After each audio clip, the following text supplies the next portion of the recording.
retrouver toujours la Torah, la Talmud. On va faire quelques mots sur la paracha, puis peut-être avec on va dire, à la lumière de Rabbi Nachman, comme toujours. La paracha noire, c'est la paracha noire. C'est une paracha difficile, c'est le Maboul, où toute la terre a été détruite. Il n'est resté les deux vivants que la famille de Noir et quelques animaux. C'est grave, parce que c'est passé, c'est très très grave. Jamais il y a eu une chose pareille, où Dieu il a détruit le monde. Il a détruit le monde. C'est une fin de monde, en fait. C'est quand même grave. Donc, on peut se poser la question, pourquoi Noah, qui est un tzaddik, il n'a pas sauvé sa génération? Normalement, le tzaddik, il sauve la génération. Le tzaddik, il vient justement pour sauver la génération. Quand il y a un tzaddik, en vérité, on l'a déjà dit, à chaque génération, il y a un tzaddik. Pourquoi Hachem il envoie un tzaddik à la génération? Pour sauver sa génération. Et là, Noah n'a pas sauvé sa génération. Donc apparemment, ce n'est pas vraiment un tzaddik. Et pourtant, il y a marqué tzaddik ayav bedorotav. Il était tzaddik. Donc on va essayer de comprendre, c'est pas facile de comprendre, c'était qui Noah? En quoi Noah, il est tzaddik? À la limite, il faudrait dire Noah, il est tzaddik sans être un tzaddik. Alors, ça veut dire quoi? Il est tzaddik sans être un tzaddik. Parce que s'il était un tzaddik, il aurait sauvé sa génération. Mais il est aussi tzaddik quand même, puisqu'il y a marqué tzaddik ailleurs. Donc, c'est quoi être tzaddik? Et c'est quoi être un tzaddik? Tzaddik en tant qu'adjectif, il l'était. Tzaddik, mais en tant que nom, il n'était pas. Parce que sinon, il aurait sauvé sa génération. Il n'a pas sauvé sa génération. Donc, on va essayer, à la lumière de Rabbi Nachman, de voir c'était quoi les problèmes de Noah, et puis dans notre vie, comment ça se passe. Parce que tout ce qu'on voit dans le Chumash, ça doit nous parler à nous, dans notre histoire, dans notre vie, dans nos événements en vie. On voit, parce que tout le Chumash en vérité, c'est l'histoire de notre vie. Donc chaque chose commence par Bereshit, c'est un début, après il y a Noah, l'Erlecha, après il y a un l'Erlecha, on doit quitter des choses qu'on pensait jamais quitter. On nous dit non, il faut que tu quittes ça, Et après ça continue. Et après on fait tchouva, les 10 commandements. Tout le Chumash en vérité, c'est notre histoire, c'est notre vie. Et c'est pour ça que c'est important d'étudier la paracha. Parce que la paracha, le fait qu'elle soulève notre vie, notre histoire, notre passé, elle nous donne des solutions, des lumières, une nouvelle lumière, elle nous fait prendre conscience où on en est nous-mêmes. Et tout ça, évidemment, à la lumière du tzaddik Rabbi Nachman. Parce que même ce que je vous dis maintenant, c'est à la lumière de Rabbi Nachman, c'est lui qui dit ça. Et même ce que je suis en train de dire maintenant, c'est pas de moi. C'est de Rabbi Nachman, pour Rabbi Nachman, tout est actuel. Il n'y a rien qui est du passé. Tout est actuel, tout doit nous parler, on doit tout ressentir, on doit avoir, on a dit hier, un goût. Pourquoi existe Shabbat? Et Makemen Olam Haba, parce que dans l'Olam Haba, ça va être tellement merveilleux, mais celui qui n'a pas goûté à Shabbat, on a dit Shabbat c'est un 60e du Olam Haba. Si on ne goûte pas à Shabbat, on ne pourra pas goûter dans l'Olam Haba. Parce que si on n'a pas un petit goût au moins, dans ce monde-ci, on n'est pas apte à pouvoir goûter du monde futur. Donc c'est pour ça que Dieu nous a envoyé Shabbat, pour nous préparer au Olam Haba. Parce que l'Olam Haba, ça va être 60% de Shabbat. C'est énorme. Déjà Shabbat, avec le couscous, le tchoulin, tous les plaisirs qu'on a, et tout, ça c'est énorme. On sent une ketoucha, Shabbat, c'est déjà énorme. Les chants, le bon manger. Et ça c'est qu'un 60e, c'est un goût. Ça marche toujours avec un goût. Dans ce monde, on est venu pour goûter. Pourquoi pour goûter? Pour nous préparer. Celui qui goûte, il est préparé. Celui qui ne goûte pas, il ne sera pas préparé. Et c'est grave. Et là, c'est grave. Parce que là-bas, celui qui n'est pas préparé, on se prépare en goûtant. Donc, pareil, quand on goûte à la Torah du tzaddik, comme on l'a un peu expliqué hier, on se prépare à tout. Parce que aujourd'hui, on est fort que parce qu'on a goûté. On ne peut pas plus, on ne peut pas exiger plus, parce que notre niveau ne peut pas faire plus. Mais on peut au moins goûter. Le fait qu'on peut goûter, après, ça y est, on a une arme qui nous protège, et on peut tenir le coup. Mais toujours goûter. Dès qu'on a goûté à la chose, on tient. Parce que pour tenir aujourd'hui, il faut goûter. Mais goûter au vrai, goûter au bon, goûter à ce qui est vraiment, à quoi il faut goûter, on tient. Pour tenir, il faut goûter aujourd'hui. Et tout Rabbi Nachman, c'est goûter. Là, c'est tout le jour. Et comme Shabbat, c'est goûter.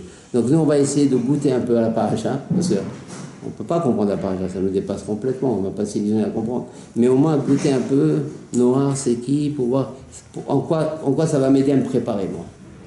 Ça, c'est l'optique, reste le bien. Donc on va voir Noah. On voit dans Noah, par exemple, il est marqué.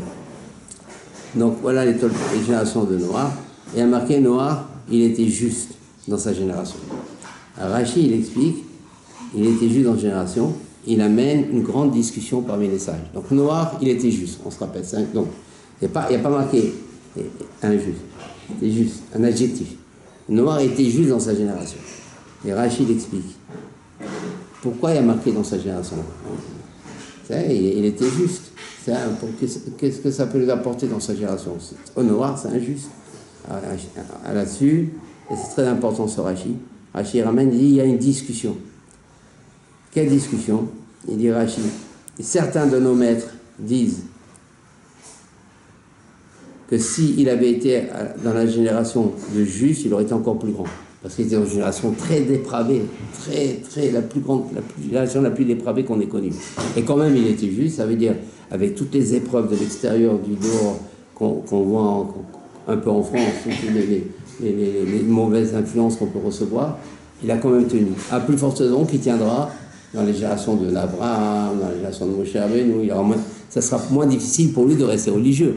C'est sûr, c'est plus dur de rester religieux dans un endroit où c'est complètement dépravé que dans un endroit où c'est pas dépravé. Donc, certains maîtres disent c'est une louange, la Torah elle a voulu louer Noir de dire il était juste dans sa génération.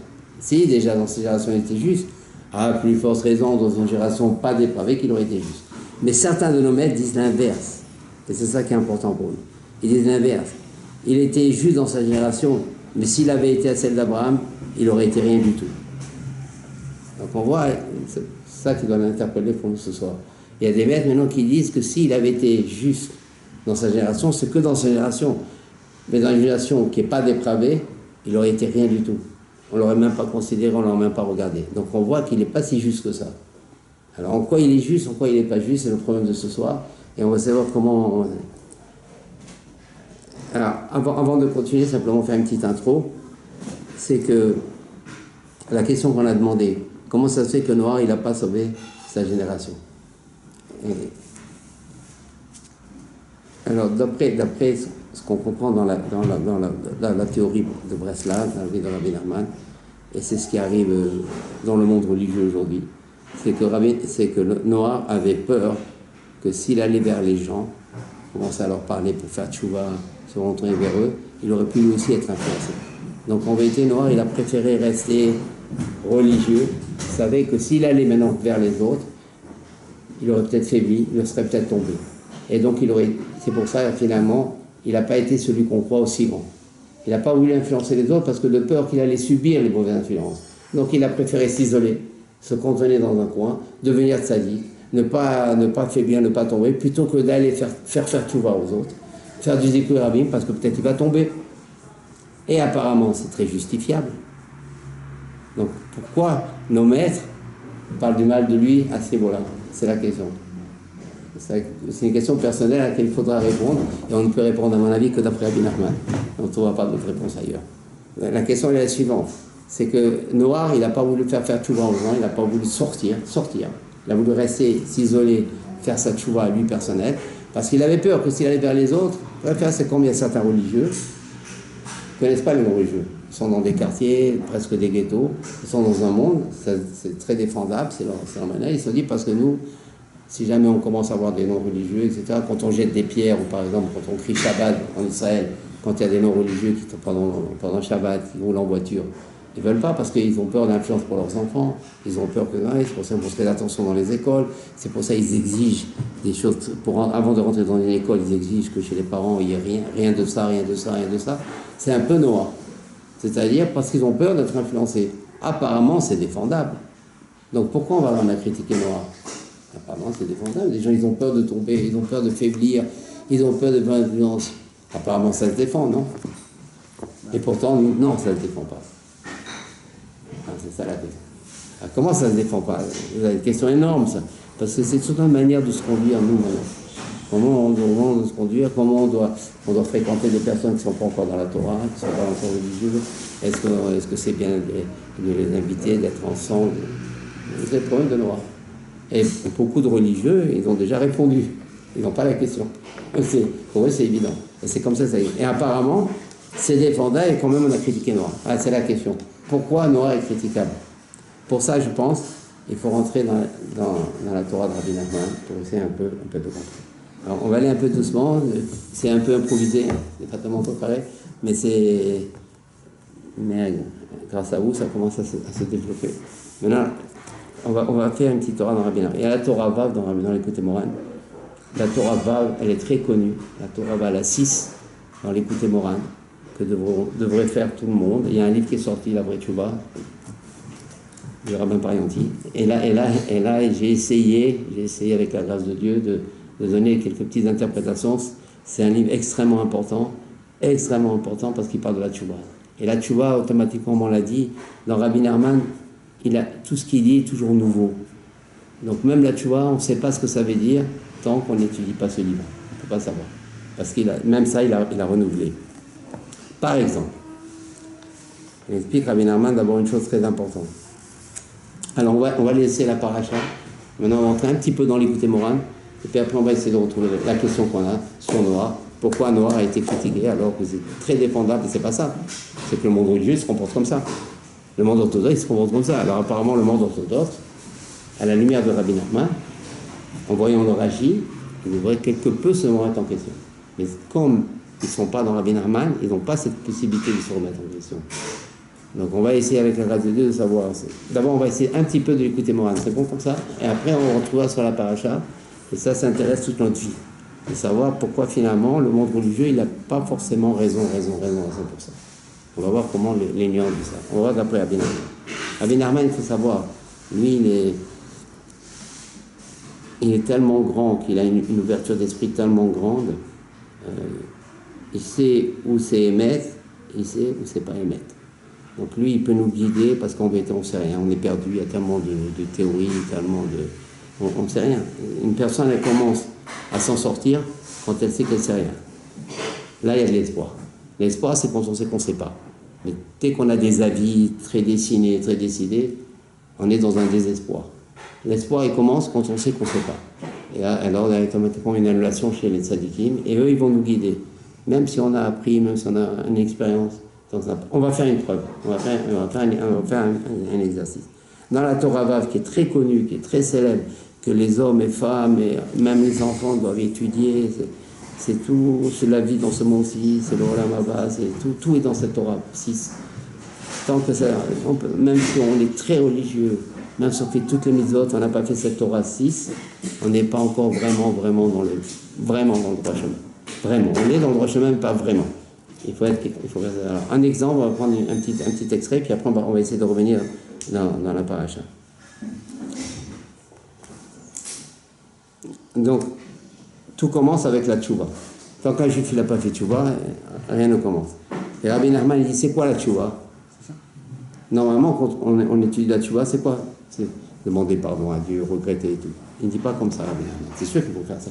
Rabbi Nachman, il dit, la tchouva commence, et c'est le plus dur, quand on reçoit des hontes, des outrages et qu'on se tait. C'est le plus dur, mais sans ça, rien ne commence. C'est qu'on reçoit des outrages, des insultes, et l'on se tait. Et après, on va voir tout à l'heure que quand on parle d'outrages et d'insultes, c'est pas forcément des outrages et des insultes qui viennent de l'extérieur, mais même nous-mêmes. On va voir c'est quoi des outrages personnels. Apparemment, on ne s'outrage pas. Apparemment, on ne s'insulte pas. Apparemment, on ne se fait pas honte. On va voir que si. Donc, en tous les cas, tout ce qui est honte, tout ce qui est outrage, la personne commence à faire tchouva, c'est-à-dire à se rapprocher de Dieu, à changer, à se transformer, à faire que quand elle va demander pardon à Dieu, c'est un vrai pardon. À faire quand elle va regretter ce qu'elle a fait, c'est un vrai regret. C'est quand la personne commence à se taire devant la honte, ce qui est le plus difficile, une des choses les plus difficiles à faire. Mais on verra qu'on ne peut pas l'éviter, et on va voir combien c'est un bonheur pour nous quand on a ça, malgré la difficulté. Donc Rabbi Nachman, il dit comment on peut arriver à sa tchouva, si la personne entend ses hontes et qu'elle se taise. Ça, c'est la première chose que c'est un postulat qu'il faut. Mais en plus, c'est pas seulement se taire et être comme ça, c'est pas encore ça. Se taire, ça veut dire se taire dans son cœur. Ça veut dire ne pas en vouloir. Savoir qu'en vérité, tout ce qu'on reçoit comme outrage, c'est Dieu qui nous l'envoie. Pour qu'on fasse tchouva, pour nous pardonner de nos péchés. Donc c'est un bonheur. Parce que, comme on va voir avec le Harizal, Et on voit aussi avec Ramoshe Cordero, qui était des grands Mekoubalim. Je raconte une petite histoire, ça va nous donner des forces. Ramoshe Cordero, qui était immense, c'est celui qui a avant le Harizal. Le Harizal, il a remplacé Ramoshe Cordero. Tout ça, il faut savoir, il faut connaître. Il faut apprendre ça, c'est très important. Un des plus grands Mekoubalim qu'on a jamais eu, c'est Ramoshe Cordero, à Tzfat. Et celui qui l'a remplacé, c'est le Harizal. Le Harizal a été nommé et remplacé. Il a dit à Ramoshe Cordero, celui qui verra, quand vous m'enterrerez, celui qui verra la fumée qui s'élève de mon kéver, il n'y a qu'un seul qui le verra. Ce sera Dieu, lui qui l'a choisi. Et le Harizal, il a vu la fumée, on l'a choisi. Donc le Harizal a été nommé. Maintenant, on parle maintenant pour Ramoshe Cordero, après on verra le Harizal, pour essayer de comprendre Noah. On est dans Ramoshe Cordero. Ramoshe Cordero, il a dit dans un livre qui est très connu, Tomé à Déborah. Tout ça, c'est à apprendre. Il explique comme ça à Ramoshe Cordero. Un homme, il doit toujours penser sur ses péchés. Pas à s'angoisser, s'attrister. Au contraire, ça va lui permettre de s'en sortir, de se faire pardonner, d'être heureux, d'être joyeux. Tous les Mekoubalim comme ça, c'est pour nous donner de la joie. C'est pas pour nous angoisser. Ça n'existe pas chez la tristesse. Donc on va voir comment ça nous donne la joie. On va toujours penser à nos péchés. Alors Ramoshe Cordero, il faut toujours penser à ses péchés. Et deuxièmement, vouloir se purifier pour éviter toutes les souffrances. Parce que dès qu'il y a péché, après, Dieu nous en préserve, Dieu il envoie un mauvais décret. Donc, on doit penser, Ramoshe Cordero, il y a deux choses. Toujours à nos péchés, ils viennent toujours dans notre tête. Dès qu'on a un remède, une allusion, ah oui, j'ai fait ça, ah oui, il y a eu ça, à mon erreur. C'est très important de vivre avec ses péchés, mais pas de s'angoisser. Au contraire, de dire, moi maintenant, grâce à ça, il faut que je me purifie, et comme ça, Hachem, on ne voit aucune punition, que je sois dans le bonheur. Donc, c'est l'inverse, c'est pas pour s'angoisser. Alors, on continue, jusqu'où il va en venir, et il dit comme ça. Il dit tout ce que m'envoie Hachem, et là, ça a été pour me pardonner. Et il dit, il n'y a pas de plus grand, on va dire, de plus grande. Hachem, il envoie donc des décrets. Le plus beau décret qui peut exister, il dit Ramoshe Cordero, c'est les hontes. Pourquoi? Il dit, parce que quand on me fait un outrage, une honte, on s'énerve après moi, on me pousse, même des fois c'est comme ça, et même un acte pas bien. Tout ça, c'est une honte, tout ça. Tout ce qui m'offense. Il dit Ramoshe Cordero, mais c'est un bonheur. Pourquoi? Parce que de toute façon, j'ai fauté. J'ai fait des erreurs. J'ai pris des décisions qui n'étaient pas toujours bonnes. Il y a eu des choses dans mon histoire, dans mon passé. Chacun, il est honnête envers soi-même, il y a eu des plein de... Donc, à Dieu, il va m'envoyer même d'autres des choses. Moi, je ne veux pas qu'il m'envoie des choses dures. S'il m'envoie une maladie, c'est très grave. S'il m'envoie des choses... Tiens, moi, il m'envoie une honte, tu sais rien. J'ai toujours mon corps, il est toujours parfait. J'ai pas de souffrance physique. Je perds pas d'argent. Mes enfants, ils sont en bonne santé jusqu'à 120 ans. Tout le monde est heureux. Je réussis dans la vie. Ah, il m'envoie maintenant quelqu'un, un Shimon ou un Réhouven ou un Yehuda qui vient me parle mal. Mais c'est rien devant ce que j'aurais pu avoir. Mais Dieu, il est très bon de m'envoyer ça. C'est tellement minime par rapport à ce que j'aurais pu avoir. Et si on a ça dans la tête, mais pour avoir ça dans la tête, il faut d'abord penser à ses péchés. Parce que quand on nous fait du mal, je ne parle pas physiquement, on nous insulte, etc. La personne sous un réflexe, ouais, tu m'as vexé, parce qu'elle ne pense pas à ses péchés. Et elle ne pense pas à se purifier. Mais si, ce que dit Ramoshe Cordero, c'est très profond. Si la personne maintenant, elle pense à ses péchés et à se purifier tout le temps, elle dit, il faut vraiment que je purifie pour que j'ai plus de souffrance dans la vie, pour que je sois un homme heureux avec ma femme, mes enfants. Il envoie une honte, il dit, ah voilà, Dieu il a choisi ça, c'est bien mieux. Il n'a pas choisi les maladies, Ça, c'est Ramoshe Cordero. C'est bien parce que ça nous aide. C'est un remède. C'est un bonheur de savoir. Mais pour ça, il faut que l'homme soit assez modeste pour penser à ses fautes. Et qu'il soit assez croyant pour penser à se purifier. Qu'Hachem, après, il envoie des décrets. Donc, si la personne, maintenant, Hachem, il envoie. Donc, il est heureux, pas au Hachem, mais on m'a insulté. Donc, il aura moins tendance, moins de difficultés à rétorquer de façon agressive. Mais attention, la vraie tchouva, le vrai pardon, bélève. Tout Rabbi Nachman, c'est le cœur. C'est pas, bon, je me retiens parce que Rabbi Nachman, il faut c'est déjà bien. Ça ne suffit pas. Il faut que la personne, Hachem est en train de me purifier, j'évite les maladies, j'évite les souffrances, c'est un bonheur. Donc il faut voir maintenant les insultes, plus comme on le voit nous, on croit, ouais, il m'a insulté, combien de fois? Un bonheur. On se défend, on n'est pas bien dans le relationnel avec cette personne. C'est un bonheur. Tout ça, c'est un bonheur, parce que finalement, on est libre. Ça, c'est ce que dit Ramoshe Cordero. On verra quel rapport avec Noah. Mais déjà, on a dit, on laisse mon nom Noah, on est obligé de passer d'abord par un enseignement de Rabbi Nachman. Ça, c'est Ramoshe Cordero. Maintenant, le Harizal. Le Harizal, c'est celui qui a remplacé moi. Donc, vous voyez, les grands Mekoubalim, les grands rabbins, ils parlent que des hontes. Alors, on va voir. le Harizal, maintenant, un jour, le Harizal, il a dit à ses élèves, il avait réuni ses élèves, et il a dit, il faut bien un pardon quelque part. Qu'est-ce que vous souhaitez comme pardon, comme décret, pour que Dieu vous pardonne? Maintenant, il parle des élèves du Harizal, c'est-à-dire on se demande quelque chose qu'ils ont pu faire. Et chacun à son niveau, il a des erreurs. Et le Harizal a demandé, mais qu'est-ce que vous préférez, vous, que Dieu vous envoie? Le Harizal, il est connecté avec Dieu. Il a dit, qu'est-ce que vous préférez que Dieu vous envoie pour vous faire pardonner? Alors, il y en a un, ils ont dit, est-ce que vous voulez, alors, le Harizal dit pas, vous voulez peut-être des souffrances? Vous voulez peut-être des mal? Non, non, Chazé Shalom. Vous voulez ça? Non, non, non, on veut rien. Alors, le Harizal dit, peut-être vous voulez des hontes? Alors, ils ont commencé à réfléchir, parce que c'est des chachamim. On dit, oui, on veut ça. Que nous n'avons aucune maladie, aucune souffrance, aucune. Mais on peut être heureux. Maintenant, quelques ronds de temps en temps, c'est bon. C'est vrai. Et comme ça, ils ont répondu. Donc, dans le même esprit de Rav Moshe Cordovero. Après, il y a Rabbi Nachman. Rabbi Nachman, c'est un peu spécial, c'est pareil, mais c'est jamais tout à fait pareil. On va voir pourquoi. Maintenant, Rabbi Nachman, un jour, en retour d'Israël, je pense, un retour, il était en Israël, Rabbi Nachman. Il avait un grand voyage. Et je pense, il me souviens bien, en retour d'un voyage en Israël, il a dit, donc il revient d'Israël maintenant, Rabbi Nachman. Il a été créé, il revient d'Israël. Il y a ses élèves, toujours à côté de lui, et il leur dit, je vous amène un cadeau, un grand cadeau. Il dit, quel cadeau? J'ai pensé à un cadeau, un bonheur, la marque Loquette.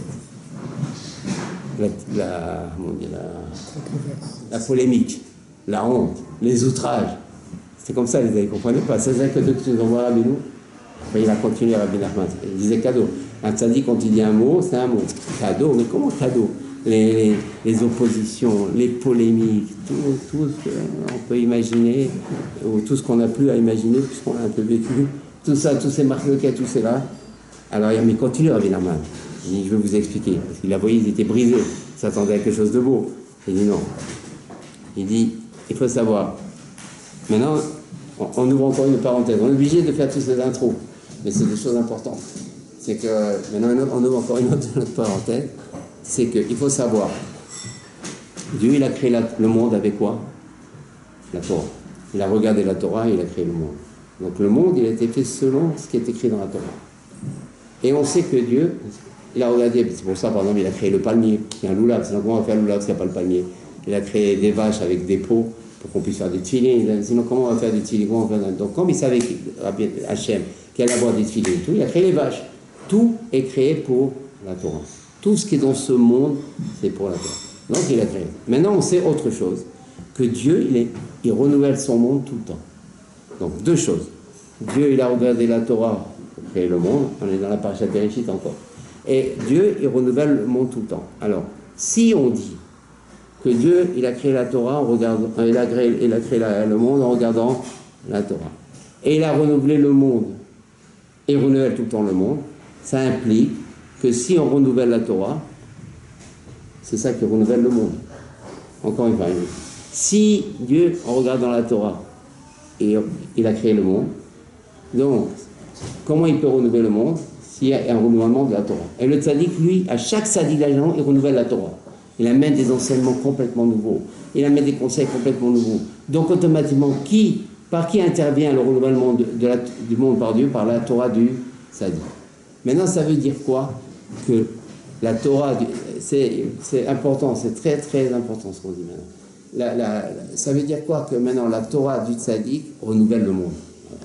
Sur le même monde. En quoi la Torah du tzaddik renouvelle le monde? Alors, on va une petite histoire, ça va expliquer.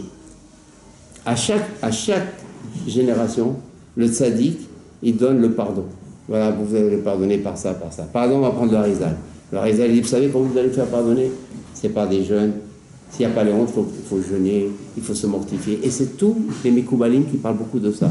Se mortifier, jeûner, etc. Pour faire tchouva, il y en a même qui roulent sur la neige. Baba Salé, il roulait sur la neige. Il se déshabillait. Il avait la peau complètement... Je connais un peu l'histoire. Il arrivait chez sa mère. Il arrivait chez sa mère avec plein de sang. Parce qu'il roulait pour se faire pardonner.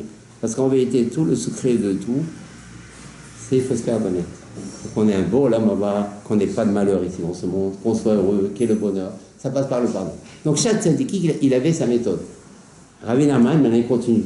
S'il a dit Rabbi Nachman, je vous ai amené un beau cadeau. Il a dit, quel cadeau? Tu nous amènes ça et ça et ça. Il a dit, parce que je vous expliquais. À l'époque, il dit, la tchouva, elle se faisait par des jeunes.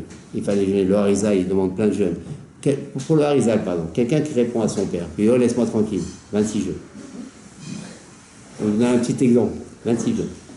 S'il dit, ouais, papa, qu'est-ce que tu crois, c'est comme ça, encore 26. C'est pas simple, hein? Combien de jeunes on a? Combien de jeunes on a pu parler? Pareil avec la mère. En dehors de tout, les autres, Averot, la Chanara, combien? On arrive par des centaines. Alors maintenant, il dit comme ça, Rabbi Nachman. Il dit, chaque sadique, il a amené sa recette. Mais chez moi, il dit, chez moi, c'est quoi la recette? C'est quoi la vraie tchouva?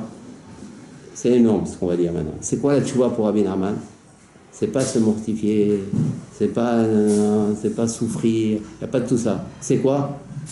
Fuir le kavod, fuir les honneurs, fuir tout ce qui nous rend important.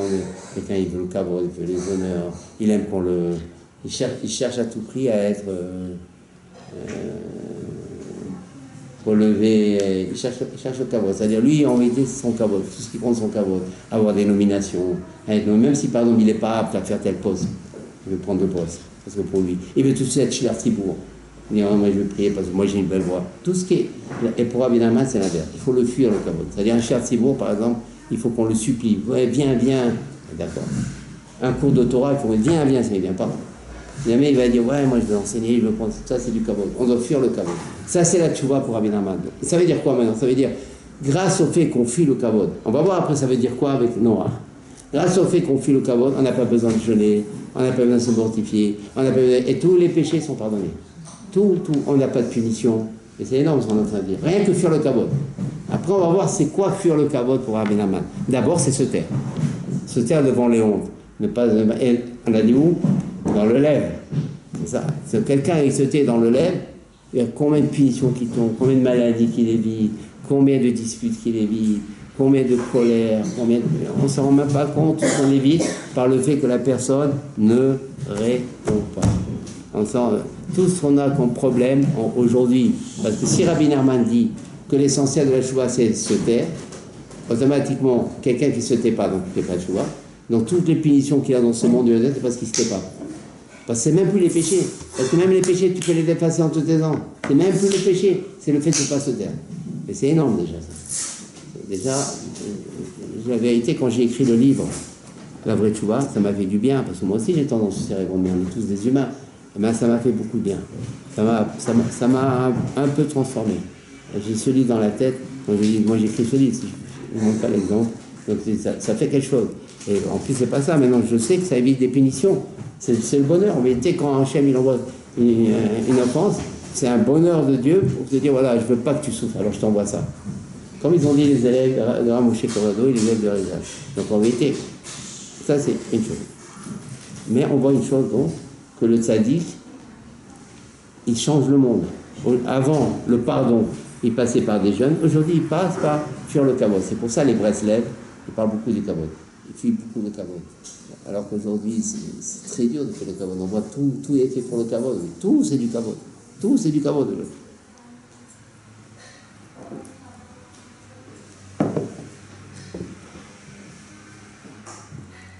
Maintenant, on a dit tout à l'heure, avant d'arriver à Noah, on a oublié de dire toute cette introduction, sinon on ne comprend pas Noah. Avant d'arriver à Noah, on a vu quelque chose de très très important. C'est que le tzaddik de la génération, c'est pour ça quand ils disent en quoi Rabbi Nachman, c'est le tzaddik de la génération. En quoi il tzaddik de la génération? Parce qu'il amène une nouvelle physique. Il amène une physique de Dieu. Parce qu'à chaque génération, Dieu il a sa propre physique, puisqu'on a vu que par le renouvellement de la Torah, on renouvelle le monde. On renouvelle le monde, c'est par exemple. On va prendre, par exemple, maintenant le fait de se taire, c'est tchouva, on n'a plus besoin de jeûner, donc c'est une nouvelle physique. Il y a par exemple, Rabbi Nachman il dit, on ne doit pas se décourager. Asur leityaesh. On ne doit pas se décourager.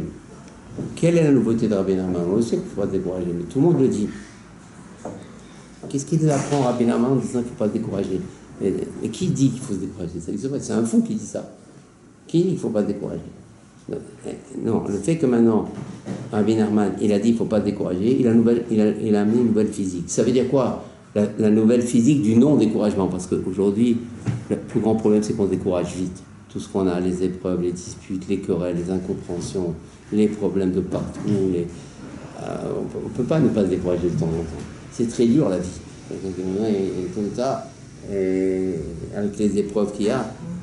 Alors, qu'est-ce que Rabbi Nachman il a apporté dans ce domaine? Parce qu'on a dit que la Torah du Tzaddik renouvelle le monde. Il faut retenir ça. C'est l'ABC de la Emouna, ça. Ça, c'est l'ABC de la Emouna. Ça veut dire que le Tzaddik, il renouvelle la physique du monde. Par exemple, il renouvelle le non-découragement. Ça veut dire quoi qu'il renouvelle le non-découragement?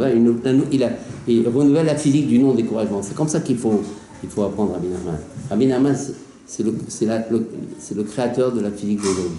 C'est pas un tzaddik comme ça qui vient, il est intelligent, il est fort. C'est qu'il a changé la physique. La preuve, il suffit de se taire pour faire tout. Personne n'a dit ça. Personne n'a dit ça. Personne. Même le Harizal, il parlait de jeûne. C'est ça ce qu'il a dit. Je vous ai amené un cadeau. Quel cadeau? La polémique. Parce que maintenant, les bracelets, bien sûr, il y a toujours des critiques sur les bracelets, parce qu'on pense toujours que les bracelets qui sont un peu spéciaux, ils ne sont pas vraiment... Bon, c'est vrai qu'il y a des fois des débordements, mais c'est normal, parce que Rabbi Nachman est une grande lumière.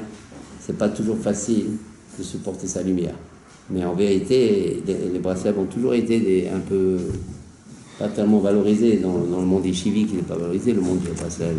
Je connais un peu dans la grande histoire, c'est sûr qu'il n'est pas valorisé. Alors qu'en vérité, ils ont la physique d'aujourd'hui. Donc on voit que le tzaddik, il renouvelle la physique. Par exemple, le non-découragement. Le non-découragement, d'abord, le fait que Rabbi Nachman m'a dit, Assour les itiages. On ne doit pas se décourager. Mais dans tout, on ne doit pas se décourager. Dans tout. C'est-à-dire qu'il faut arriver à jamais quelque chose nous décourage. Dans tout. Même les péchés ne doivent pas nous décourager. Même les fautes, même les plus gros péchés, même ça ne doit pas nous décourager. Maintenant qu'il y a Rabbi Nachman, on a la force, si on est attaché à lui, de ne pas se décourager, même dans les plus grands péchés. Et ce n'est pas que ça. Le fait qu'il a changé le non-découragement, la physique de ce qu'on appelle le non-découragement, maintenant une personne, par exemple, elle a fait un péché, ou là, au moment de se décourager, la personne a fait plein d'efforts, par exemple, elle dit, je ne veux plus m'énerver, je ne veux plus m'énerver sur les enfants. La mère dit, je m'énerve trop sur les enfants, je tape trop les enfants, je m'énerve, c'est pas possible. Finalement, je me défoule plutôt que je les éduque. Donc la maman ou le papa, et ils ont compris que la personne, après, elle comprend, elle dit, bon, jusqu'à quand je vais continuer comme ça. Elle se travaille, la personne, elle est sincère, elle arrive, une fois, elle fait, après, c'est pire qu'avant. Alors là, ça va encore plus grave. Même l'enfant, il ne reconnaît plus les coups, c'est plus les mêmes coups. Donc c'est encore plus grave qu'avant. Donc c'est normal, à force, on se décourage. À force, on se décourage. Maintenant, le fait que Rabbi Nachman, il a dit, Assour les tiers, c'est même pas dit qu'il ne faut pas se décourager. La grand-mère, la belle-mère, la concierge a dit, il ne faut pas se décourager. Mais elle ne dit pas Assour. Assour, ça veut dire c'est interdit. Ça veut dire quand une personne se décourage, elle fait un péché. Ça, c'est un chidouche de Rabbi Nachman. Quoi, en plus je fais un péché? Attends, j'ai une épreuve, je tombe, c'est dur pour moi, et tu me dis maintenant c'est un péché? Ah, c'est ça, Rabbi Nachman. Pourquoi c'est un péché? Pourquoi c'est un péché? En quoi c'est un péché? Mais c'est humain. Je fais des efforts, je retombe. Pourquoi c'est un péché? La force de Rabbi Nachman nous explique, comme ça moi je comprends. Mais personnellement je comprends comme ça. C'est que ça veut dire quoi? Que c'est interdit de se décourager. C'est interdit d'être humain? C'est interdit? Non. C'est interdit d'être objectif? Non, parce que tu n'es pas objectif. Justement, tu n'es pas objectif. Pourquoi? Mais je suis objectif, voilà, j'ai fait plein d'efforts et je retombe, je refrappe encore plus fort qu'avant. Je suis très... Non, tu n'es pas objectif. Parce que si tu étais objectif, tu croirais dans la bonté de Dieu illimitée. Et que tôt ou tard, Dieu il va t'aider et tu frapperas plus comme tu feras. Languis-toi de ça. Fais des prières à Dieu. Tu ne connais pas la bonté de Dieu. La bonté de Dieu, elle peut tout transformer. Elle peut arriver à ce que ce soit une maman idéale. Il faut que tu crois en toi. Mais pour ça, il faut croire en Dieu. On ne peut pas croire en soi, vraiment, en sa puissance, son pouvoir, si on ne croit pas en Dieu, finalement. Et donc, c'est pour ça que c'est un péché. Si tu te décourages, ça voudrait dire que Dieu, il n'est pas assez bon pour te faire changer. Que Dieu, il n'est pas assez bon pour te transformer. Et ça s'appelle un péché. Donc, en plus, si tu te décourages, non seulement tu as fait un péché de frapper très fort, mais en plus, tu as fait un péché de te décourager. Si maintenant, on ne se décourage pas, la personne, ça veut dire, elle croit en Dieu. Elle croit que Dieu peut tout. Et donc même si encore je frappe, je prends comme cet exemple qui est très courant, et même si encore je frappe, Dieu il peut me transformer. Je suis ma'amine avec des prières, avec des languissements, avec l'étude, en m'attachant au tzaddik, je sais. Parce que le tzaddik, il nous donne ce pouvoir et cette connaissance du non-découragement. Et c'est pas ça. Si maintenant la maman, elle se décourage pas, là on va encore plus loin, parce qu'on parle de physique, maintenant on parle que de physique, ça va très loin. Si maintenant la maman, maintenant elle se décourage pas, elle arrive maintenant, elle dit bon, c'est vrai, je suis encore tombé, j'ai frappé encore plus fort qu'avant, jamais j'ai frappé autant, alors qu'elle avait progressé pendant 1 mois. Mais c'est pas encore le vrai progrès, puisqu'elle encore un temps. Elle se dit maintenant, elle dit non, mais elle se décourage pas. C'est pas seulement que maintenant elle se décourage pas, c'est pas seulement qu'elle n'a pas fait un péché, ça va encore plus loin. Ça va encore plus loin. Ça, c'est la grande rabbine, c'est qu'elle a fait tchouva. Parce que faire tchouva, c'est ce qu'on a vu tout à l'heure, c'est pas penser à son kavod. C'est pas penser. Et quand une maman, elle frappe parce que l'enfant manque de kavod à sa maman, puisqu'il répond, il n'écoute pas. C'est un manque de respect évidemment. Donc elle frappe pas vraiment pour l'éduquer. Vraiment, parce que si c'est pour l'éduquer, elle ne frapperait pas, en tous les cas pas si fort. Et des fois dans des endroits qu'il ne faut pas. Donc c'est sûr, c'est les nerfs. Les nerfs qui sont été déclenchés à cause de quoi? À cause du kavod qu'elle a été touchée par rapport à l'enfant. Donc elle n'a pas fait tchouva. Elle pense plus au kavod personnel qu'au kavod de Dieu. Donc c'est pas tchouva. Le tchouva, c'est penser au kavod de Dieu et pas à soi. Ça, c'est un exemple. Hein, mais toute la vie, elle est faite de que des exemples de ce genre. Et on n'a pas le temps d'en parler. Mais c'est tous ces exemples-là. Quand une personne... fait passer le kavod de Dieu avant le sien, c'est qu'elle a fait tchouva. Donc quand Rabbi Nachman a dit à sur les Itiaresh, il a dit 2 choses. La première, c'est un péché. Chidouche. On n'a jamais vu que c'est un péché de se décourager. Au contraire, mon pauvre petit, je te comprends que tu te décourages, mais non, on dit mon mesquin. Non, pas mesquin, c'est un péché. La personne doit faire tchouva sur le découragement. C'est énorme ça. C'est-à-dire à Kippour, pardonne-moi Hachem, je me suis découragé là-dessus, j'ai pas continué.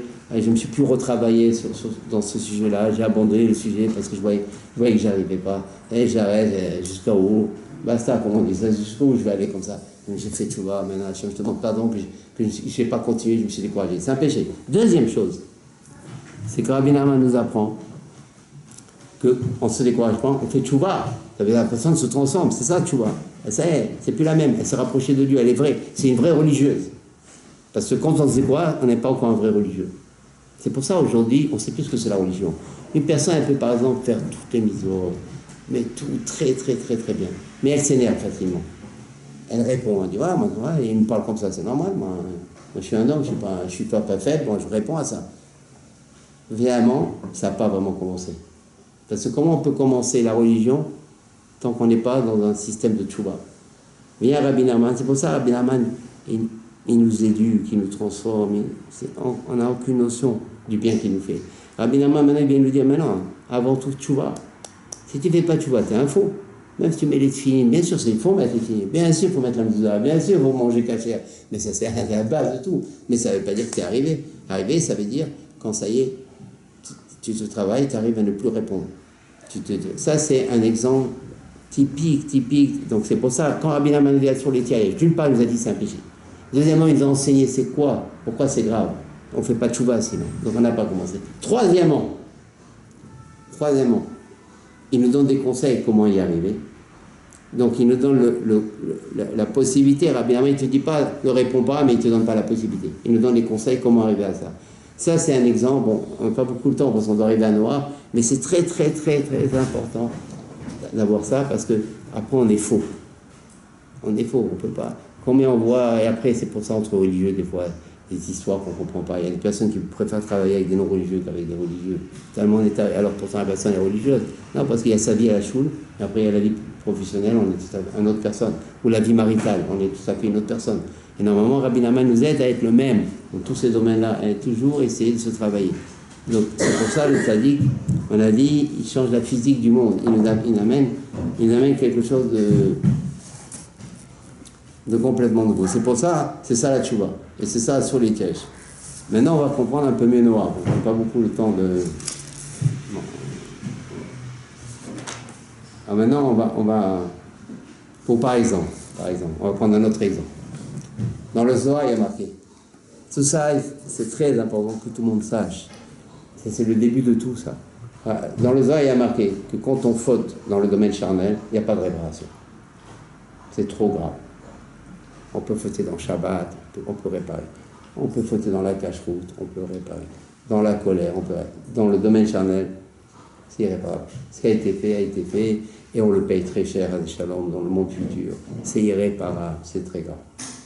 Donc ça, jusqu'à Rabbi Nachman, on lisait le Zohar. Le Zohar, c'est le livre de la Kedusha, c'est Rabbi Shimon Bar Yochai. Et c'est émettre, émettre. Comment on fait? Ça veut dire jusqu'au Rabbi Nachman, il n'y a aucun tzaddik qui a donné une porte de sortie. Et même les grands Mekoubalim Sfaradim, les plus grands Mekoubalim, ils ont dit c'est le Zohar. Et ils ont expliqué pourquoi c'est irréparable. Parce que ça touche au cerveau. Toute faute charnelle, ça touche au cerveau, ça abîme le cerveau. C'est comme on dit par exemple les cellules nerveuses, elles ne se remplacent pas. C'est pas comme les cellules organiques. Dans le spirituel aussi, il y a des cellules qui ne se remplacent plus. Donc c'est ça, comme ça on interprète. Rabbi Shimon Bar Yochai, il dit une faute charnelle, bon, tu vas faire tchouva, le message que tu vas le payer cher plus tard. C'est trop grave. Tout ce qui est charnel, c'est trop grave. Ça n'a rien à... Même Shabbat, c'est rien devant le charnel. Même la cache-rousse, c'est rien devant le charnel. C'est trop grave. Viens Rabbi Nachman. Il nous dit non, on peut réparer. Alors tout le monde critique Rabbi Nachman. Il dit mais comment on peut réparer le charnel? Mais le Zohar, il dit le contraire. Rabbi Nachman, il dit non. Puisque lui, il renouvelle le monde. Donc il renouvelle la physique. Donc il renouvelle la réparation de la faute charnelle. Et il faut bien intégrer ça. Mais sinon, il n'y a plus d'espoir sans lui. Sinon, c'est fini. Ça, il amène l'espoir, il amène le médicament. Encore une fois. Rabbi Nachman, il dit jusqu'à avant moi, c'est vrai. C'est le Zohar qui le dit. C'est toujours vrai le Zohar. Jusqu'à aujourd'hui, c'est vrai. Mais maintenant, c'est marqué, vraiment, c'est marqué. C'est pas réparable. Point. Alors, qu'est-ce qu'il peut faire Rabbi Nachman? Rabbi Nachman, il adore le Zohar, jamais il dirait quelque chose contre le Zohar, sinon il n'y a plus Rabbi Shimon Bar Yochai. C'est impossible, Rabbi Shimon Bar Yochai, il est éternel. Donc comment Rabbi Nachman il dit quelque chose contre le Zohar, et voilà. Non, alors maintenant on va comprendre. C'est qu'en vérité, Rabbi Nachman c'est un peu le logiciel. Il ne dit pas comme ça, mais le logiciel. Comment il faut interpréter ces paroles? C'est que Rabbi Nachman dit comme ça. Avant moi, effectivement, c'est irréparable. Donc le Zohar il dit juste. Il faut bien suivre. Avant moi, c'est irréparable. Faute charnelle, même si la personne fait tchouva, elle peut faire tchouva sur la cache-route, tout, charnelle, ça se payera. Donc, avant moi. Mais il dit maintenant que je suis venu, maintenant on peut réparer. Ah, mais la question elle reste. Mais tu contredis le Zohar. Non, il ne contredit pas le Zohar. Parce que le fait maintenant qu'on a dit la Torah du Sadiq, elle renouvelle le monde. Ça veut dire quoi, renouvelle le monde? Elle renouvelle la physique. Ça veut dire quoi, renouvelle la physique? Elle renouvelle la physique de la tchouba. Elle renouvelle la physique du pardon. Donc si elle renouvelle la physique du pardon, maintenant on peut réparer, puisque c'est plus le même monde. Il renouvelle la physique, c'est quand même une physique qui change. Il faut croire dans ça. Ah, mais quand même, le Zohar ne dit pas comme ça. Non. Maintenant que Rabbi Nachman, il a changé la physique, c'est très important ce qu'il va se continuer de se dire. Maintenant, il a la possibilité de changer le pshat dans le Zohar. C'est-à-dire, c'est toujours la phrase de Rabbi Shimon Bar Yochai, mais il dit comme ça. Dans le Zohar, il y a marqué, c'est pas réparable. Maintenant, vient Rabbi Nachman, qui lui renouvelle la physique de la faute charnelle, et il dit dans le Zohar comment il faut comprendre, parce qu'il ne peut pas contredire Rabbi Shimon Bar Yochai, même s'il renouvelle le monde, mais il ne peut pas contredire une phrase de Rabbi Shimon Bar Yochai. Comment il fait? Il dit ce que veut dire Rabbi Shimon Bar Yochai aujourd'hui, parce que la phrase du Tzadik, elle est éternelle. Dans toutes les époques, elle a son interprétation. Quand Rabbi Shimon Bar Yochai, il a dit c'est pas réparable, aujourd'hui, ce qu'il veut dire, aujourd'hui, comment il faut comprendre Rabbi Shimon Bar Yochai, ça devrait normalement pas être réparable. C'est trop grave. Ça devrait normalement. Mais le Tzadik peut réparer. Voilà. Ça, c'est un exemple typique de Rabbi Nachman. C'est-à-dire qu'il renouvelle la physique du pardon. Ah, mais il ne peut pas contredire un texte. Non, il ne contredit pas un texte. Il fait une autre interprétation dans la texte, l'interprétation d'aujourd'hui. Ça, il n'y a que le Tzadik adore qui peut faire ça. Alors quand les personnes disent « Mais qu'est-ce qu'on a besoin de Rabbi Nachman ?» Ceux qui parlent comme ça, sans qu'ils le sachent, c'est des gens cruels. Parce qu'ils empêchent la tchouba, ils empêchent le pardon, ils empêchent la réparation. Et tout ce que veut Dieu, c'est la réparation. Dieu il nous aime, il nous aime. C'est pour ça, quand quelqu'un il se décourage, c'est comme si... Parce que pourquoi il ne faut pas se décourager? Parce que vous savez qui se décourage jamais? C'est qui se décourage jamais d'après vous? Qui se décourage jamais? Jamais il se décourage. Jamais, jamais. Il n'y a même pas d'exception pour confirmer la règle. Jamais. Vous savez qui se décourage jamais? Oui, Hachem. Dieu, il ne se décourage jamais. Ça veut dire, même s'il voit le juif le plus irréparable, le plus têtu dans ses péchés, le plus buté, le plus fermé, le plus dégradé, Dieu ne se décourage pas encore. Il dit, moi je l'aime ce juif. C'est un juif, il a une échama, il est kadosh, même où il est kadosh, même où tu le vois comme ça, il est kadosh. Mais nous, comment on est cruel? Pourquoi on est cruel? Parce qu'on n'a pas la connaissance, on n'a pas le date, on n'a pas Rabbi Nachman en nous. Donc on juge comme nous aujourd'hui, tout le monde juge. Aujourd'hui, tu sais, il fait ça. Non, mais tout juif est beau. Et Dieu, il aime. Et Dieu dit, c'est comme si Dieu dit, écoute, comment tu te décourages? Moi, je ne me décourage pas. Moi, je ne me décourage pas sur toi, toi, tu vas te décourager sur toi. Mais pour ça, pour qu'il arrive à ne pas se décourager, on a besoin de sa vie. Voilà. Déjà, ça nous donne une autre ouverture des choses. Une grande ouverture. C'est pour ça que ne pas se décourager, c'est une nouvelle physique de Dieu. Et donc, même dans les fautes les plus graves, que jusqu'à maintenant, on ne pouvait rien faire, avec Dieu, on ne pouvait rien faire. Jusqu'à 1810, on ne pouvait rien faire. C'est pas vieux, hein. C'est pas vieux. On ne pouvait rien faire. Même quand il parle, même le Ben Ishra Shalom, quand il parle de la faute charnelle, il ramène tous les jeûnes qu'il faut faire. Seulement lui, ce qu'il a amené, Ben Ishra, comme il savait qu'on ne pouvait plus jeûner autant, il a amené la théorie de racheter les repas. Une personne, elle met 10 euros pour son repas, elle doit jeûner 26 fois, elle fait 26 fois 10 euros. Elle jeûne une fois, parce que 26 fois c'est beaucoup, elle jeûne une fois et elle fait 25 fois du repas. Mais bien Rabbi Nachman, il n'y a plus ça. Il n'y a plus ça maintenant. Parce que lui, il nous remplace par le jeûne. Par quoi?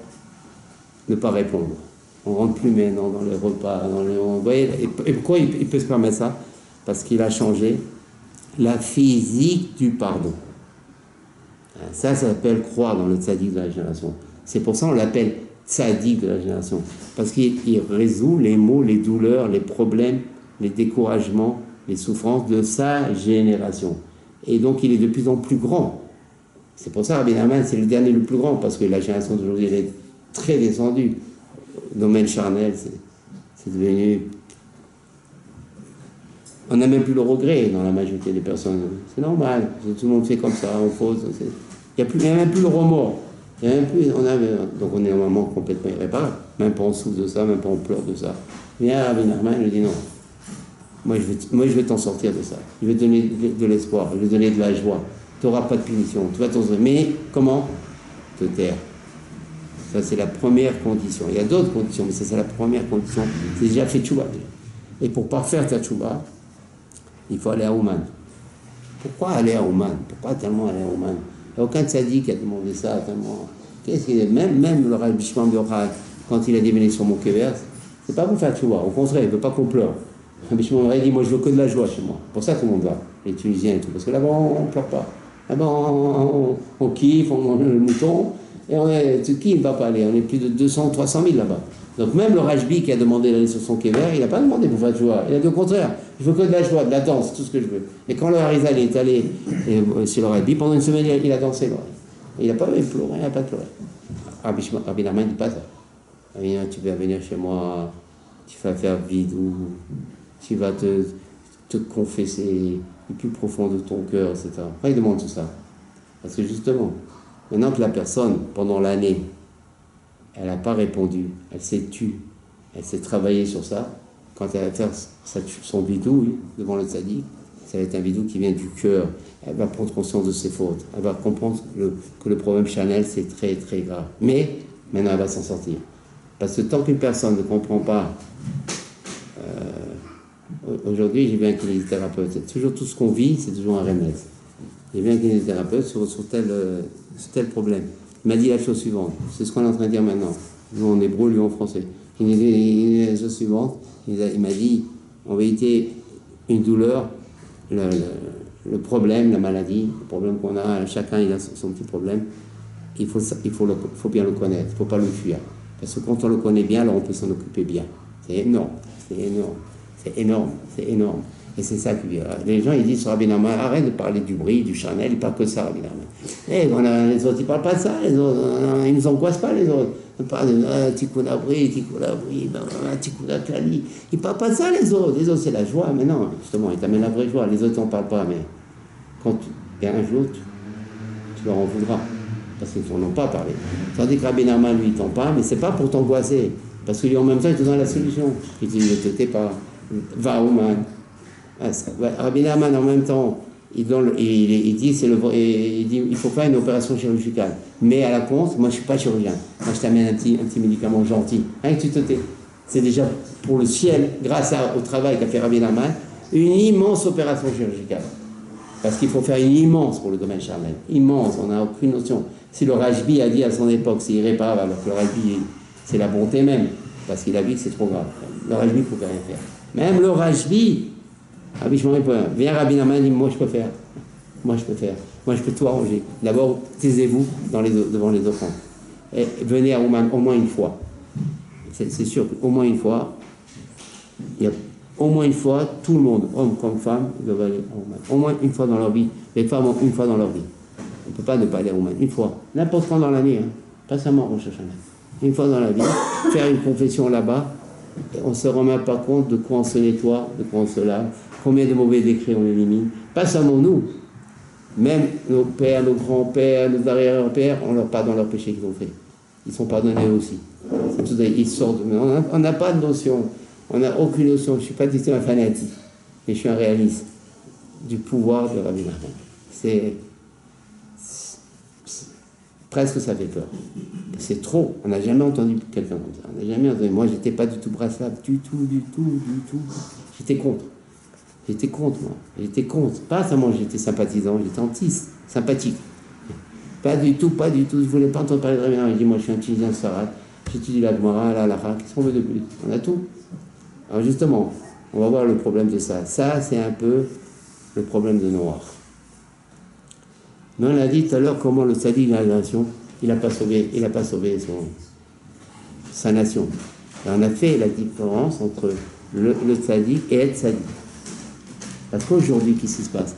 Quand on parle de Rabbi Nachman, il dit, mais il y a 36 tzaddikim. Mais c'est vrai. Le monde, il tient sur 36 tzaddikim. Alors, pourquoi tu mets Rabbi Nachman, comment tu le mets en opposition? Il y a des tzaddikim, il y a plein de tzaddikim. Mais comment on a connu les tzaddikim? On avait des tzaddikim, les derniers, comme Baba Saïd, c'est des tzaddikim qui faisaient des miracles. C'était des gens saints, kadosh, c'est des très grands. Alors pourquoi tu me mets Rabbi Nachman comme ça sur la scène, en solo? On a des Rabbi Nachman, mais il y a plein de tzaddikim. Parce que les gens, tant qu'ils ne sont pas dans Rabbi Nachman, ils ne peuvent pas comprendre la différence entre être tzaddik et être un tzaddik. Être le tzaddik. La différence entre être tzaddik et être le tzaddik. C'est pour ça dans la Torah, il dit tzaddikaya. Pas marqué c'est le tzaddik. Le mec était tzaddik, il était tzaddik, c'est-à-dire il s'est travaillé énormément, il ne fautait pas. Donc il est tzaddik. Quelqu'un qui ne faute pas, il est tzaddik. Mais ça ne veut pas dire maintenant qu'il peut influencer sur les autres. Ça ne veut pas dire qu'il a des conseils, des solutions, des remèdes. Il n'a pas changé la physique de son époque.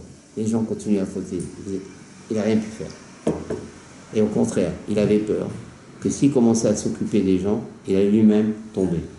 Et pourquoi il a eu peur? Maintenant, on va rentrer. Et encore, c'est trop important, on est obligé de parler encore un petit peu, et c'est trop important ce qu'il va se dire maintenant. On l'a dit tout à l'heure, quand une personne, par exemple, se travaille, chacun se travaille dans ses domaines. On a tous des problèmes, et chacun s'en entend. Et qu'on arrive à se décourager. D'où vient le découragement? Quelle est sa source? Quand on dit, bon, moi, j'en peux plus, je laisse tomber. Ce fameux laisse tomber, ou quand on passe aux actes. On ne discute plus, par exemple, un mari avec une femme, avec son épouse, il discute sur un problème, mais après, ou le mari ou la femme, bon, j'arrête de parler. Ça s'appelle passer aux actes. Ça veut dire que ça ne continue pas. On se décourage. Quand le mari dit à sa femme, quand sa femme dit au mari, moi, je laisse tomber, on laisse tomber la discussion, il n'y a pas d'espoir. C'est-à-dire que ça se décourage, l'un des deux. D'où vient ce découragement que Dieu dit interdit? Là, ça faut comprendre, c'est un péché. Quand la personne dit, bon, je ne préfère plus parler, j'arrête de parler avec toi, c'est un péché déjà. Parce qu'à Sour, il y a Itiaèche. Tout le monde a cette épreuve. D'où vient, pour que la personne puisse guérir? Il faut qu'elle guérisse de ça maintenant. Et elle dit, ouais, c'est vrai, mais j'arrive pas. Des fois, j'arrive plus à tenir, je m'arrête de parler. Donc la personne, c'est plus fort qu'elle. Ce fameux, c'est plus fort qu'elle. Toujours on dit, c'est plus fort que moi. C'est ça. En réalité, non. Avec Rabbi Nachman, il n'y a rien de plus fort. Par exemple, ce problème-là. Donc la personne, elle passe aux actes. En psycho, ça s'appelle passer aux actes. C'est déjà un début de maladie. Même la psychologie, des fois, elle est parallèle un peu à ce que la Torah. D'où ça vient? Et on a tous ce problème. D'où vient maintenant ce problème? Quand Reuven, il dit par exemple à Léa, il a dit Reuven et Léa, et il dit à Léa, il dit moi j'arrête de parler avec toi. Cette fille, il n'y a pas d'espoir, j'y crois plus. Maintenant, on va, dans un langage braslavien, on va analyser cette phrase, la situation. D'où provient maintenant, ah mais laisse tomber, il n'y a plus d'espoir, tu ne comprends pas ce que je veux dire. D'où provient? En vérité, si on analyse bien dans un regard braslavien, ça veut dire que la personne, Réhouven qui a parlé comme ça, en vérité, il cherche son kavod. Parce que pourquoi? Parce qu'il voit que finalement c'est une honte pour lui, que la personne, son épouse ne le comprend pas. Donc il parle pour rien. Il voit que finalement il est dévalorisé par ça. Et ça l'entraîne à dire, à passer aux actes, moi j'arrête de parler avec toi.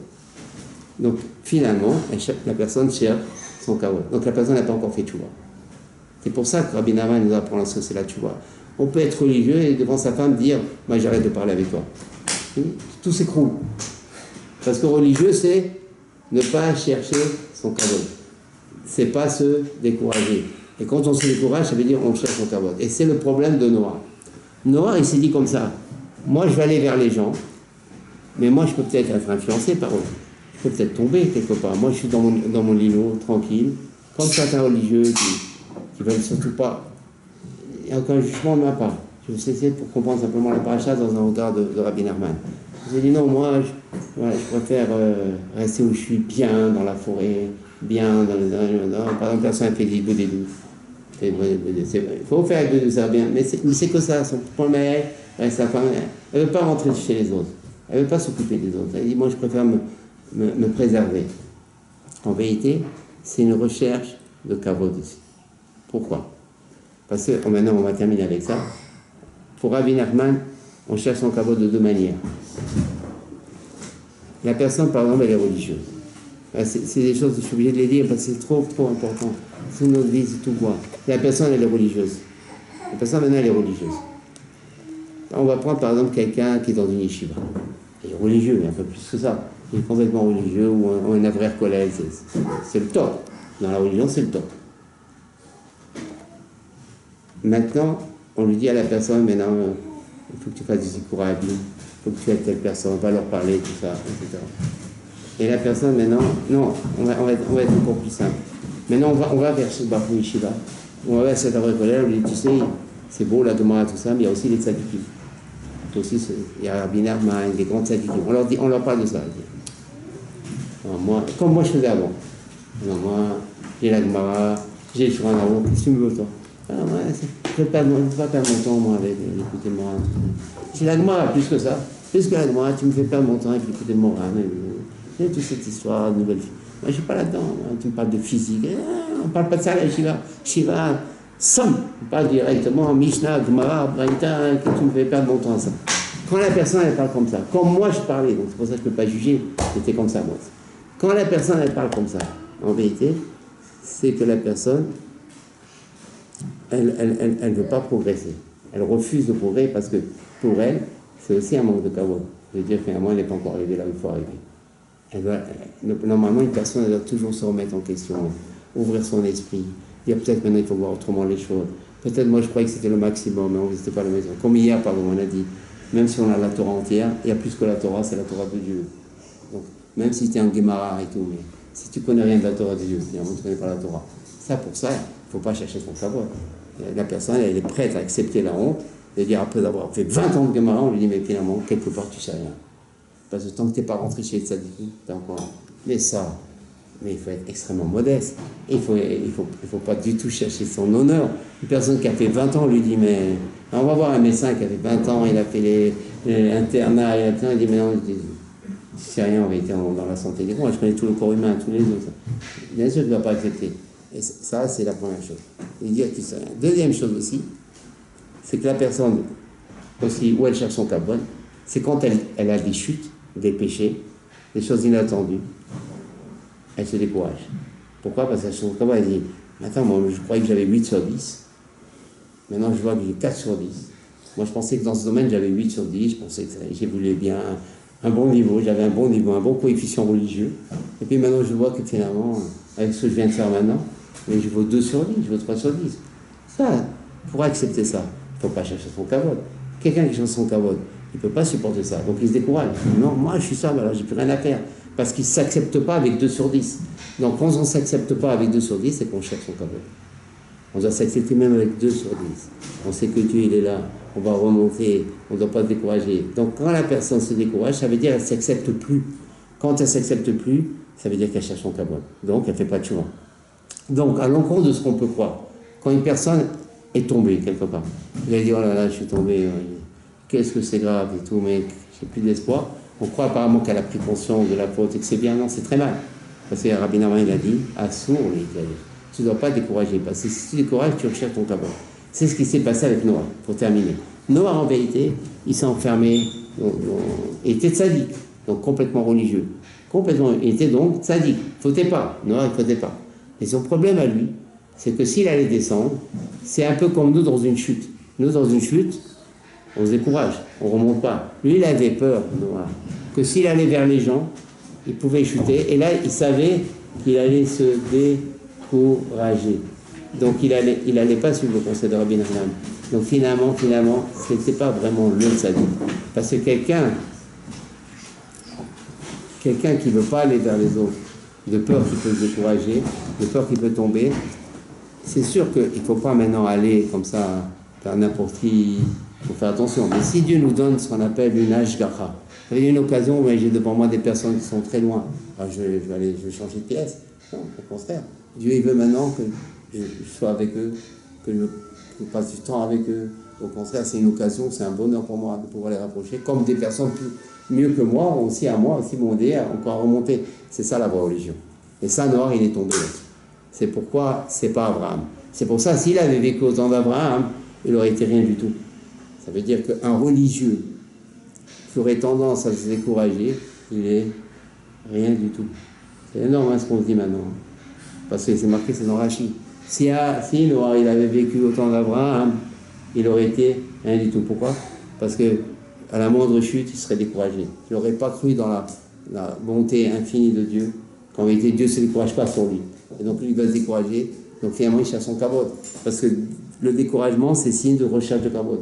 Donc devant Abraham, qui lui cherchait pas du tout son kabod, pas du tout la preuve, c'est quand il y a eu Sodome et Gomorrhe, combien il a prié, même avec effronterie, il a dit à Hachem, si je suis encore en effronterie, pardonne-moi, mais je ne peux pas laisser mourir des gens, et pourtant c'était des Rechaïm, même des Rechaïm, il faut prier pour eux. Et le plus qui a fait ça, c'est Moshe Rabbeinu. Quand ils ont fait la faute du veau d'or, Hachem a dit, bon ça y est, j'élimine tout le monde, toi tu vas rester le seul, je fais une nouvelle nation de toi. Qu'est-ce qu'il a dit Moshe Rabbeinu? Ouais, d'accord Hachem, mais tu me mets dedans. Et Hachem dit, comment je te mets dedans? Mais tu as un tzaddik. Ah non, mais tu me mets dedans. Moi, si je ne suis pas capable de sauver le peuple de ma génération, je ne suis plus un tzaddik. Alors pourquoi tu me sauves moi? Non, plus que ça. Il a été encore plus loin. Il a dit, oui, mais quand même, ça t'a pas fauté. Moshe Rabbeinu, c'est un lambda. Moshe Rabbeinu a dit, oui, mais attention Hachem. Toi, tu les critiques. Tu critiques tes enfants. Comme ça, il a parlé comme ça, Moshe Rabbeinu. Toi, tu critiques tes enfants d'Israël, mais c'est de ta faute. Il dit quoi? C'est ma faute, ils ont fait un Modazara? Tu m'as dit, c'est ta faute. Comme ça, il a parlé. Hein. Il a dit, mais c'est ta faute, Hachem. C'est ma faute, maintenant tu vas me dire que c'est ma faute. Il a dit, oui, c'est ta faute. Parce que quand ils sont sortis d'Égypte, tu les as suppliés pour qu'ils prennent tout l'or d'Égypte. Voilà, ils ont fait la faute du veau d'or. Donne à un enfant des bêtises, il va faire des bêtises. Donne-lui du cristal, un verre de cristal à un enfant, il va casser le verre de cristal. Toi, tu donnes un verre de cristal à un enfant, et après tu reproches à l'enfant qu'il a cassé le verre de cristal. C'est toi qui l'as donné, c'est toi qui as fait ça. Pareil, tu as supplié, tu m'as supplié, tu rappelles-toi, Hachem. Tu m'as supplié, tu m'as dit, va chez l'enfant d'Israël, qui se prend tout l'or d'Égypte. Ils ont tout la porte d'Égypte, c'est normal, on fait un veau d'or après. Tu vas faire avec tout l'or. Ça, il a parlé. Ça, c'est le tzaddik de la génération.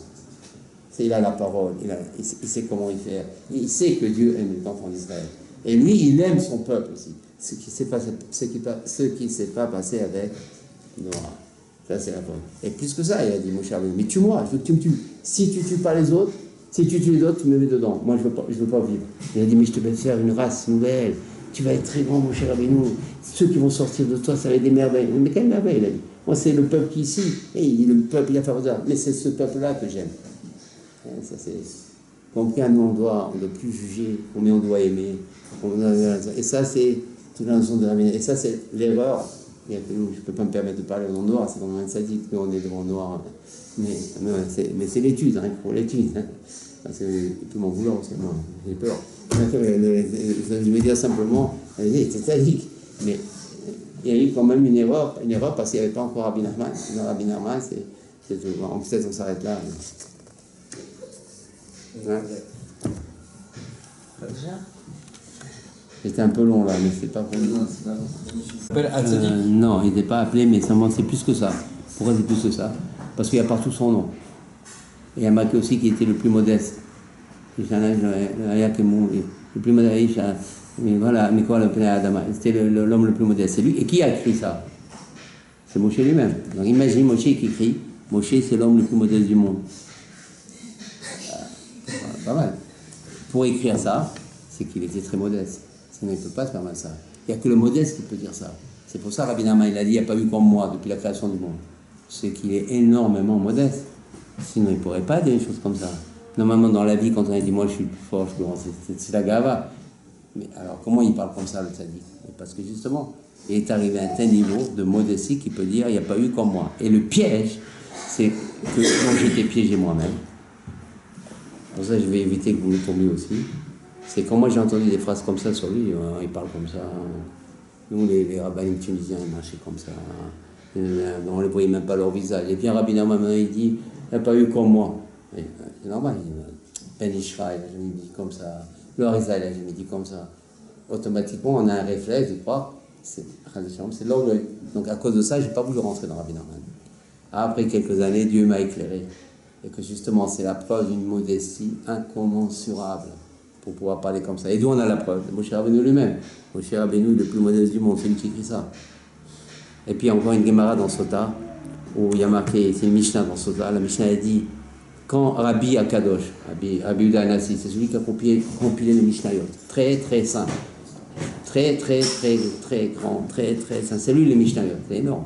Il n'y a pas de Gemara sans les Mishnayot. Quand Rabbi Uda Anassi, quand la Mishnah a dit, quand Rabbi Uda Anassi, il est niftar, il est mort, il y a marqué, la modestie, elle n'existe plus dans ce monde. Donc on est dans un Beth Midrash maintenant. Il y a les Amoraïm, c'est-à-dire ceux qui sont venus après les Tanaïm. On est maintenant dans un Beth Midrash. Et il y a un Amora qui dit, maintenant qu'il est à Tanaïm, maintenant que Rabbi Akadosh, Rabbi Uda Anassi, il est mort, on va trouver la modestie, il n'y a plus de modestie. Vient un Rav, il se lève, il s'appelle Rav Yosef, et il y a la modestie. On va dire que Rav Yosef, c'est la Gava, c'est un super modèle pour dire ça. Parce que maintenant, il se mesure à Rabbi Uda Anassi. Rabbi Uda Anassi, c'est celui qui a compilé les Mishnayot. On ne se rend pas compte ce que c'est. Il n'y a pas de Gemara, il n'y a pas d'Yeshiva sans lui, il n'y a rien sans lui. Il n'y a pas de Shouchan, il n'y a rien. C'est lui qui a démarré tout avec Uda Anassi. Il n'y a rien sans lui. Rien.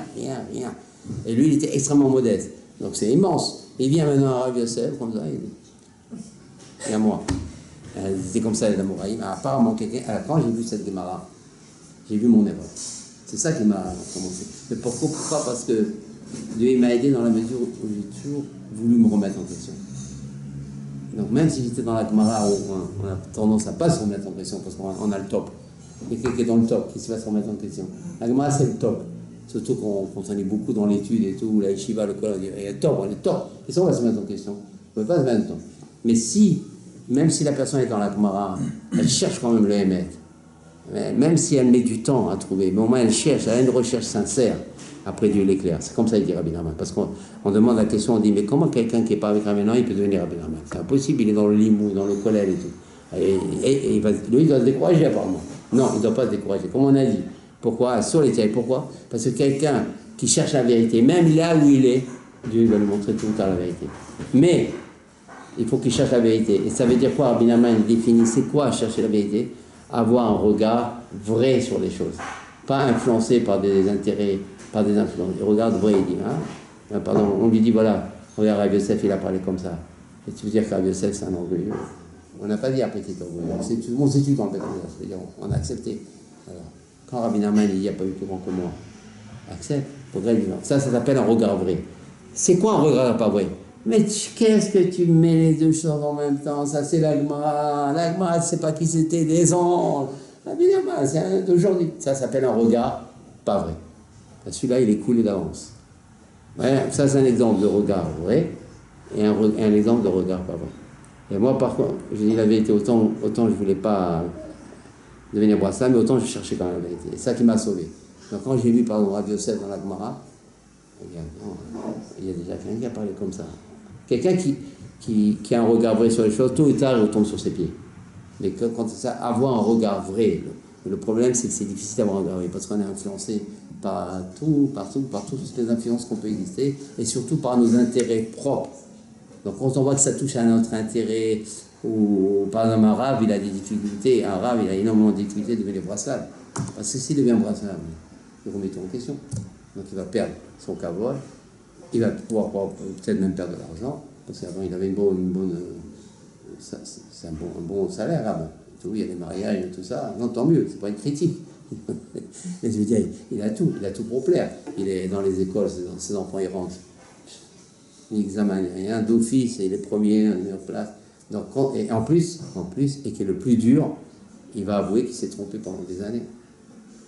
Et ça, c'est le plus dur. Ça, c'est le plus dur. C'est les gens qui ont cru qu'il était complètement dans les mains. Il va dire, ben, messieurs, mesdames, mesdemoiselles, je me suis trompé. Et c'est pour ça que c'est très difficile pour un rave de devenir brassard. Moi, je n'en ai pas connu beaucoup. En étant rave, je n'en ai pas connu beaucoup. Paraît-il, il y en a un en Israël, mais un nom m'a dit quelqu'un mais j'ai jamais rencontré. Mais en tous les cas, c'est rare qu'un rave devienne brassard, c'est difficile. Mais quand un rave devient brassard, c'est un bonheur pour Hachem. Parce qu'il ne cherche plus son kavod. C'est pour ça, par exemple, quand quelqu'un, par exemple, il nous parle mal. Ouais, laisse-moi tranquille, on veut lui dire, ouais, toi, avec tes balivernes, tout ça. Et on s'étue. On s'étue avec le cœur. La première chose qu'il faut faire, quand c'est dans une situation comme ça, il ne faut pas perdre de temps, il faut faire une prière. Parce que là, la prière, elle est reçue d'avance. Parce que Dieu, il est tellement content de la réaction, plutôt de la non-réaction de la personne.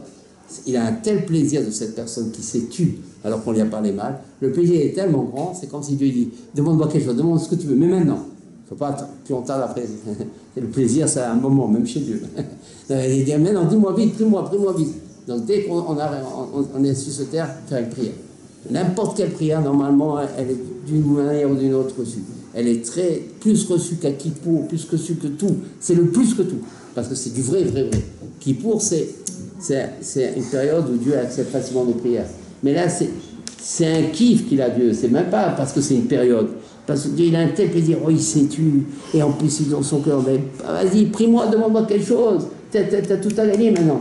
C'est un grand conseil. Donc, en plus, on a plus tendance à se taire. Parce qu'on sait qu'on va prier après. Donc, plus on a des demandes à faire, mieux il vaut se taire. Ouais, j'arrête.